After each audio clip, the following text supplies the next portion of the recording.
Alright, my name is John Kay, and the parasite I studied for this project is known as the Heterarches gallinarum, and leads to the disease histomoniasis. As you can see on my title page, this picture right here is a microscopic view of the worm. So if I open up my brochure on this page right here, it explains the transition method and life cycle of the species, showing how the adult female worms live in the small intestine of their host and pass eggs within the feces, which leads to larvae developing inside the eggs in about 1 to 10 weeks. And then there's two ways that the birds can become infected, and that's obviously after eating the infected eggs directly with contaminated food or water, or indirectly when eating earthworms or flies, which act as mechanical vectors. So then these ingested eggs release the larvae in the gut's lumen a few hours after the ingestion, and some larvae even penetrate the lining of the cecum. So next, the place where the parasite is most prevalent in my middle section of the brochure. This particular parasite is prevalent worldwide. Obviously, mostly in farmlands, as it is most commonly found within chicken, and up to 90% of the population may be infected with it. It's more abundant in traditional farming counties with outdoor run than within industrial production facilities, obviously. And like I said, Heterarches gallinarum are most commonly found in animals such as chicken, and are also found in animals like turkey, geese, and guinea fowls. And this picture right here is just a picture of common chicken.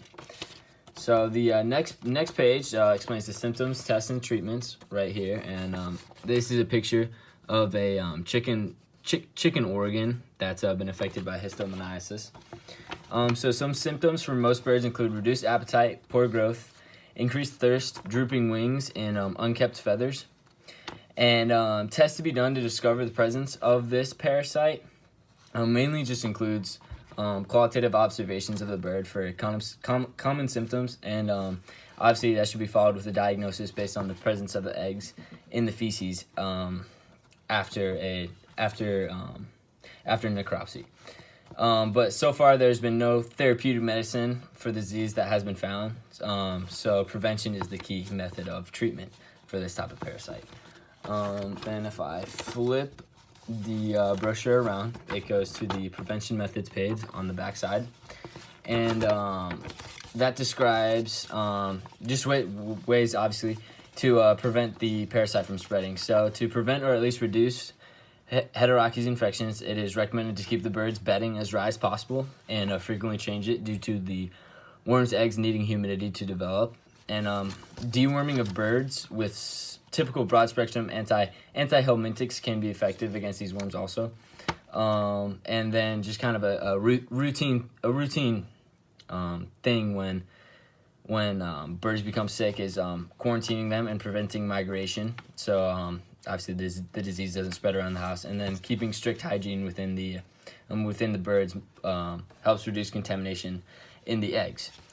Some interesting facts just at the bottom of this page. Adult Heterarches worms are small roundworms, no longer than 15 millimeters in size, very thin, and are of a whitish color. And then histomoniasis, the disease that this causes, is also known as blackhead disease.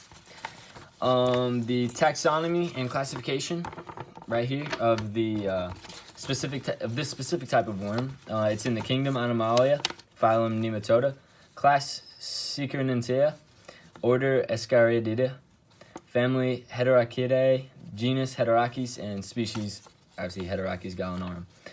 And my references are below, and my video link is right here. And that's all. And here's a quick video showing a microscopic version of the parasite.